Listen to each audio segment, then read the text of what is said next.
করবে এই দুনিয়ার কর্মক্ষেত্র বানাইয়া পরকালে যাদেরকে দেওয়া হবে আল্লাহ রাব্বুল আলামিন বলেন মানুষেরা রে আমি আল্লাহ দুইটা জিনিস জান্নাতে দিব।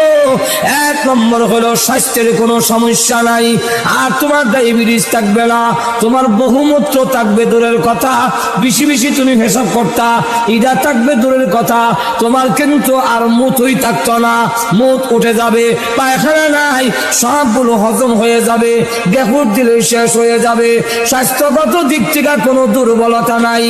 আর এমন বউ দেওয়া হবে যারা তোমাকে দেখে মুসা মারে এরকম নয়।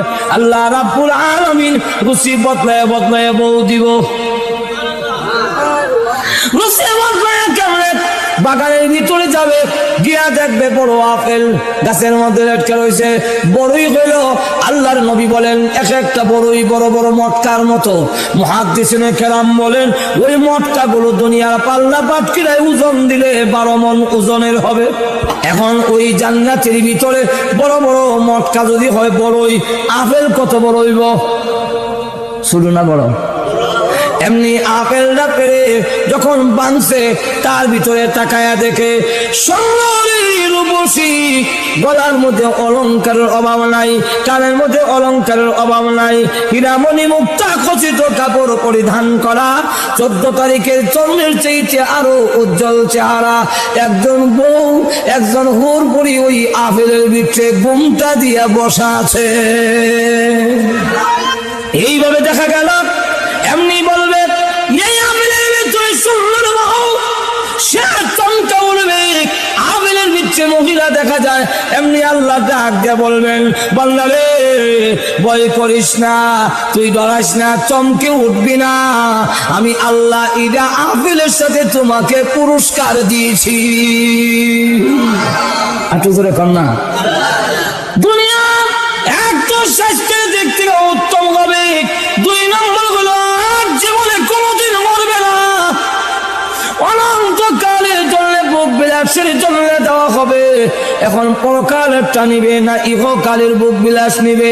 যদি ইহকালের নিতে চাও আমি আল্লাহ তোমাকে মেধা দিছি, বুদ্ধি দিছি, তোমার বিবেচনার উপরে ছেড়ে দিলাম। যেখান থেকে অন্য প্রাণীরা আল্লাহর হুকুম না মানলে লগে লগে সাথে সাথে আল্লাহ দরিলায় গাছের জবান থেকে যখন আল্লাহর জিকির বন্ধ হয়ে যাবে, তাফসীরের কিতাবে লেখে গাছের মরণ হয়ে যায়। নদীর জবান থেকে যদি আল্লাহর বিধান ভুলে যায়, ওই নদী মরা নদী হয়ে যায়, স্রোত আর চলে না। যেই পাখির জবান থেকে আল্লাহর জিকির বন্ধ হয়ে যাবে, পাখির মরণ হয়ে যাবে। ফেরেশতা যদি গাফেল হয়ে যায়, ফেরেশতা শেষ হয়ে যাবে। কিন্তু আল্লাহ রাব্বুল আলামিন মানুষ আল্লাহর বিধান মানে না, সঙ্গে সঙ্গে শেষ করে না। কেন? যেহেতু ওই গাছের জন্য জান্নাত জাহান্নাম নাই, পাখির জন্য জান্নাত জাহান্নাম নাই, আর গরু ছাগলের জন্য জান্নাত জাহান্নাম নাই, ফেরেশতার জন্য জান্নাত জাহান্নাম নাই। এই জন্য শাস্তি সঙ্গে সঙ্গে হয়ে যায়। আর মানুষেরা তোমাদের সঙ্গে সঙ্গে কেন ধরি না? যেহেতু তোমাদের শাস্তি দেওয়ার জন্য জান্নাত আছে, তুই মুমিন হইয়া তোর রূপ কেন হয়? কেন আমি আল্লাহ তোমাকে বিপদে দিলাম, কষ্ট দিলাম, অভাব অনটন দিলাম, কিছুদিনের জন্য কষ্ট যদি করতে পারো আমি তোমার আরামের জন্য জান্নাত তৈরি করে রেখে দিয়েছি। তাহলে প্রথম নম্বর শর্ত হইল ঈমান আনতে হবে। এখন কি আনতে হবে? ঈমান যদি না থাকে আর তিনি ধনী হয়, ঈমান যদি না থাকে আর তিনি দেখা যায় খুব বুদ্ধিমান, ঈমান নাই কিন্তু দেখা যায় তিনি নবীর বাবা, ঈমান নাই দেখা যায় নবীর চাচা, ঈমান নাই নবীর মেয়ে, ঈমান নাই নবীর বউ, ঈমান নাই নবীর ছেলে, যা কিছু হবে কোনো কিছুতেই কাজ হবে না যতক্ষণ পর্যন্ত ঈমান আনা না হবে। এই কারণে আল্লাহ জানাই 10 নম্বর শর্ত হলো আপনার নবীজি কান্দে, প্রভু তুমি আমার সকল উম্মতগুলোকে জান্নাত দিয়ে দিও, জাহান্নামের আযাবে দিও না।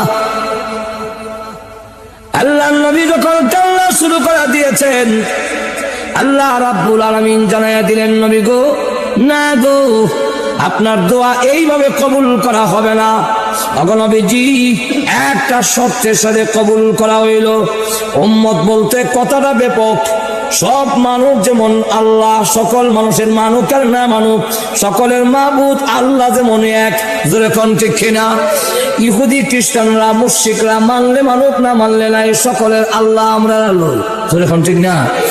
ঠিক তেমনিভাবে পৃথিবীতে যতগুলো মানুষ আছে সকল মানুষের একমাত্র নবী হলেন বিশ্ব নবী। তাই সকল উম্মতকে দুই ভাগে ভাগ করা হয়েছে। একদল উম্মত হইল দাওয়াতি উম্মত, আরেকদল উম্মত হইল কবুলি উম্মত। একদল উম্মতে ইজাবত, আরেকদল হলো উম্মতে দাওয়াত। আমরা রাসূল দাওয়াত দিয়েছেন, দাওয়াত গ্রহণ করেছি। আরেকদল নবীর দাওয়াত গ্রহণ করে নাই, নবীর দাওয়াত গ্রহণ করে নাই। আপনার উম্মতের মধ্যে যে ব্যক্তি লা ইলাহা ইল্লাল্লাহ পড়বে, আমি আল্লাহ ওয়াদা দিলাম যত বড় পাপিষ্ঠই হোক না কেন আমি তাকে আমার তৈরি জান্নাতে তাকে জায়গা দেব। ভাই আমার লক্ষ্য করে দেখুন, আল্লাহ রাব্বুল আলামিন, আল্লাহর নবী যখন বললেন আল্লাহ মাফ করে দাও, আল্লাহ রাব্বুল আলামিন কথা জানাইয়া দিলেন। বাগানের ভিতরে কান্দে, এদিকে সাহাবায়ে কেরাম খুঁজে আল্লাহর নবীকে পায় না। অনুসন্ধান করতে করতে আবু হুরায়রা রাদিয়াল্লাহু আনহু বলেন, আমি রাস্তায় বের হইয়া নাক টান দিলাম, কোন দিকে দিনের নবী গেছেন। আল্লাহর নবী যেই দিকে যাইতেন ওই রাস্তা দিয়া মেশকে আম্বরের গ্রান বের হইতো। ওই গ্রামকে অনুসরণ করে আমি যেতে যেতে একটি বাগানের ভিতরে যখন কাছে গেলাম, এমনি দেখি গ্রামটা বাগানের ভিতর থেকে আসতেছে। আমার তখন বুঝবার আর বাকি রইল না, এই বাগানের ভিতরে আল্লাহর নবী, কিন্তু ডুববার তা পাই না। শেষ পর্যন্ত একটা গর্ত দিয়া, আতরের শিবা দিয়া, শিয়াল যেইভাবে গর্তের ভিতরে ঢুকে আমিও এইভাবে শিয়াল যেইভাবে গর্তের ভিতরে ঢুকে আমিও এইভাবে ভিতরে আল্লাহ নবী বিশ্ব নবী আমি ডাক দিয়ে বললাম, ইয়া রাসূলুল্লাহ আপনি বাগানের ভিতরে, আর এইদিকে মদিনা কান্নার রুল পড়ে গেছে, আপনাকে পায় না, বের হয়ে আসুন। ওগো নবীজি বের হয়ে আসুন। আল্লাহ নবী বলেন, আমি এখন বের হব না, যাও তুমি মুহূর্তে গিয়া মানুষকে জানায় দাও আল্লাহ আমার দোয়া কবুল করে, আমার দরখাস্ত মঞ্জুর করে।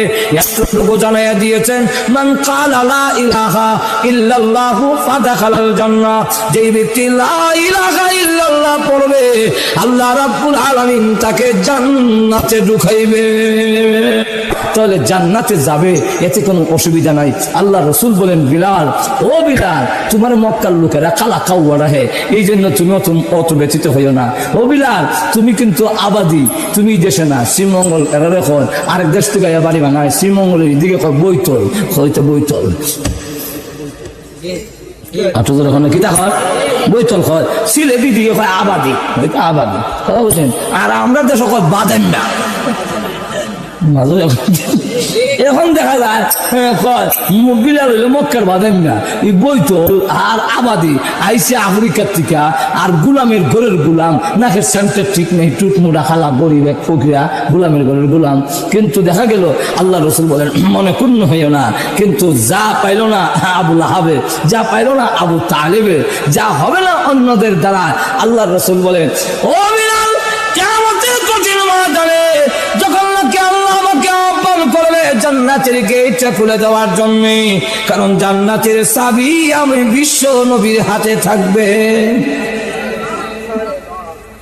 আমি যখন উঠে আরোহণ করব জান্নাতের দরজা খুলে দেওয়ার জন্য উঠে আমি আরোহণ করব। ও কালো বিলাল, তোমাকে কিয়ামতের মাঠে ডাকা হবে আমার উটের লাগাম ধরার জন্য। রে বিলাল, আমি উঠে আরোহণ করব, আর তুমি আমার উঠের লাগাম ধরে ধরে আল্লাহ তৈরি জান্নাতের ভিতরে তুমি আমার সাথে প্রবেশ করবে।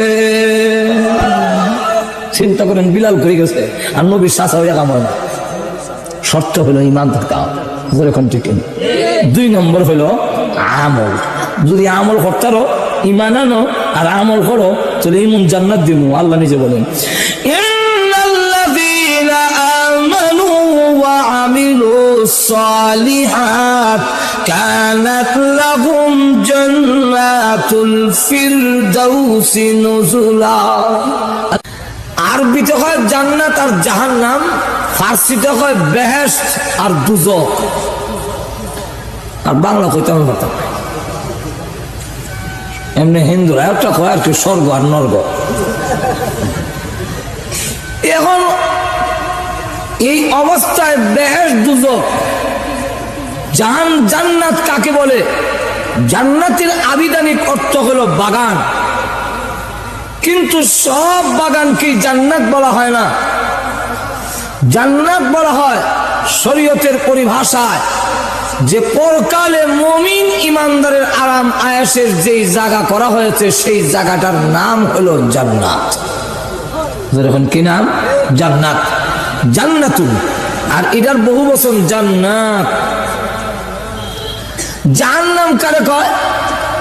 জাহান্নাম হলো পরকালে আল্লাহকে যারা মানবে না, আল্লাহর বিধিবিধান যারা পালন করবে না, তাদেরকে শাস্তি দেওয়ার জন্য নির্দিষ্ট জায়গার নাম হলো জাহান্নাম। এখন এই জান্নাত জাহান্নাম, জান্নাত আছে কই? 7 আসমানের উপরে। আর জাহান্নাম আছে কই? 7 তবক জমিনের নিচে। তাহলে জান্নাত আর জাহান্নামের ওয়াজের অর্থই হইল 7 আসমানের উপরের ওয়াজ আর 7 তবক জমিনের নিচের ওয়াজ, মাঝখানের কোনো ওয়াজ নেই। এই জন্য আমাদের দেশের অনেক লোকেরা আপনার ওয়াজ এর লেগে যায়। বাংলাদেশের একজন ইসলামী চিন্তাবিদ একটা বই লিখছেন, নাম বলেছিল, নাম হইতাম না। উনি তার বইয়ের মধ্যে লেখছেন, আমি তবলিগের সাইল্লা দিয়া এখন আইছি, এখন ইসলামী আন্দোলন করি এমপি আর মন্ত্রী হওয়ার জন্য।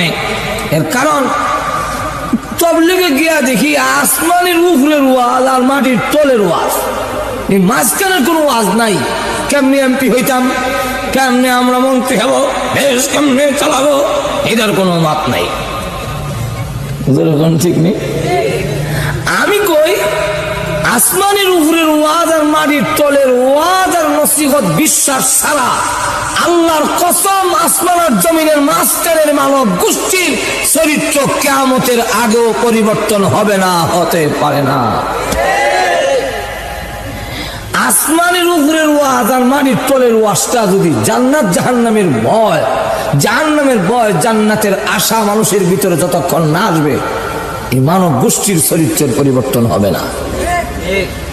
1 2 নম্বর হইল যে জান্নাত জাহান্নামের ওয়াজ নসিহত একটা মানুষের অবস্থার পরিবর্তন করতে পারে। জান্নাত জাহান্নামের ওয়াজ মানুষকে সুদ থেকে দূরে নেয়, ঘুষ থেকে দূরে সরায়, চুরি ডাকাতি চিন্তায় ধর্ষণ অপহরণকে স্থায়ীভাবে ছাড়ায়। আর শাসন দিয়া অস্থায়ীভাবে ছাড়ানো যায়, স্থায়ীভাবে ছাড়ানো যায় না। স্থায়ীভাবে যদি ছাড়ানো লাগে, মানুষের ভিতরে যখন জাহান্নামের ভয় আসে, জান্নাতের যখন আশা আসে, তখন ওই মানুষের জীবনের পরিবর্তন আসে। আল্লাহ শুধু জান্নাত আর জাহান্নামের একটার ওয়াজ করে নাই, 2টা। যত জায়গায় জান্নাতের ওয়াজ করেছেন পাশাপাশি জাহান্নামের ওয়াজ আছে। যত জায়গায় জাহান্নামের ওয়াজ আগে করছেন তার পিছনে জান্নাতের ওয়াজ আছে। এই যে সিস্টেম, এই যে পদ্ধতি, এই পদ্ধতি ছাড়া মানুষের চরিত্রের পরিবর্তন হবে না। আমাদের সমাজ, আমাদের ব্যক্তি জীবন, আমাদের পারিবারিক জীবনে আল্লাহর এই নীতিমালা, আমাদের দেশের রাষ্ট্রপ্রধানেরা চোর দইরা, সন্ত্রাসী দইরা ক্রস ফায়ার করার বিধান আছে, চোর দইরা পিটানোর বিধান আছে। কিন্তু চুরির পথে যারা গেছে, ডাকাতের পথ যারা গ্রহণ করেছে, এদের মধ্যে দেখা গেছে অনেক লোক শিক্ষিত লোক। হ্যাঁ, এনে ফাঁস করিয়া দিয়ে ফাঁস করিয়া কয়েক জোড়া স্যান্ডেল শীর্ষে চাকরি লেগে ধরতে জোরে এখন ঠিক কিনে চাকরি না ভাইয়া বাপে জায়গা দেয় না। তবে আমি ফাঁস করে এলাম, গরম কখনো ভাল লাগে না, এটা বিষ খায় মরতারস না। মায়ও ধমক দেয়, কিছু বাদ দিলেও ধমক দেয়। হ্যাঁ, তোমার আর কত করবো, যদি চাকরি না হওয়া যদি বিষকায় মরো না হেনে না ইন্ডিয়া ডিস্ট্রিক্টের চলো করে মরি দেখে গিয়া যখন আসেন এরকম। এরপরে ভাই বোনের আবদার, কারো আবদার পূরণ করতে পারে না, চাকরিও হয় না, শেষ পর্যন্ত ডাকাতি চিন্তায় হাইজেকের পথ অবলম্বন করেছে। এখন যদি আমাদের দেশের সরকার আল্লাহর দেওয়া পদ্ধতি অবলম্বন করত, অর্থাৎ চুরির চিন্তায় আর সন্ত্রাসী যারা করো তাদের মধ্যে যারা শিক্ষিত আছো, তোমরা যদি সন্ত্রাসী না করো, ডাকাতি না করো, চিন্তাই না করো, যারা নিজে নিজে আত্মসমর্পণ করবে, ফিরে আসবে, তাকে ধানমন্ডি, গুলশান এবং সিলেটের শাহজালাল উপশহর হাউজিং স্টেটে একটা বাড়ি দেওয়া হবে এবং সেখানে ডেকোরেশন থাকবে এবং তোমার একটা খাবার দাবারের চিন্তা করতে হবে না, সেই ব্যবস্থা করা হবে। এমন পথ যদি দেখানো হইতো, অবশ্যই সন্ত্রাসীরা সন্ত্রাসের পথ পরিহার করে চলে আসছে। হাঁটু ধরে কান্না। আপনি যদি আপনার ছেলেরে খালি মারেন আর ভালো লেগে বাইন্দা পিটান, দেখবেন মায়ের খাইতে খাইতে এটা ইসলা না হইয়া ফিসলা হয়ে যায়। যখন ঠিক কিনা শেষে আর কয়ে যাইতাম না, মায়ের খাইতে খাইতে অভ্যাস হয়ে গেছি, আর যেতাম নাও। কিন্তু তাকে যদি এই পথ বুঝানো যায় যে তুমি না করলে এই শাস্তি, আর করলে যদি লেখাপড়া করো তোমাকে এই পুরস্কার দেওয়া হবে, উৎসাহিত করা, সাইকেল কিনা দিমু, গড়ি কিনা দেবো, এরপরে বাস করতে পারলে একটা মোবাইল দিমু, ইটা লুবে সে আব্বাইব। এখন ঠিক নেই। বেগম সাবরি যদি একতরফা গাড়ি পিটান, মারেন, মারতে মারতে একবারে চাটনি বানাই রইল, ফিরানি সম্ভব না। কিন্তু যদি আপনি আশ্বাস দেন যে তুমি যদি ভালো করে চলো, এই দিমু সেই দিমু, সুবহানাল্লাহ, নেকলেস বানায় দেওয়া হবে 10 ভরি দিয়া, এই সম্মান তোমাকে দেওয়া হবে, তখন দেখা যায় ওই ভালো পথে আসার জন্য তার মধ্যে একটা স্পিড তৈরি হয়। এই জন্য আল্লাহ রাব্বুল আলামিন শুধু একতরফা বলে নাই, জান্নাতের আশা দিয়েছেন আর জাহান্নামের ভয় দেখাইছেন। যারা আমার বিধিবিধান মানবে, গুনাহ পরিহার করবে, অন্যায়ের কাজ পরিহার করবে, তাদের জন্য আমি আল্লাহ এই বিল্ডিং, বউ আছে, গাড়ি আছে, বাড়ি আছে, সব আছে, খাদেম খোদ্দাম আছে, এরকম আশায় আশান্বিত করেছেন। আর যারা আল্লাহর বিধান মানবে না, তাকে জাহান্নামের শাস্তি দেওয়া হবে।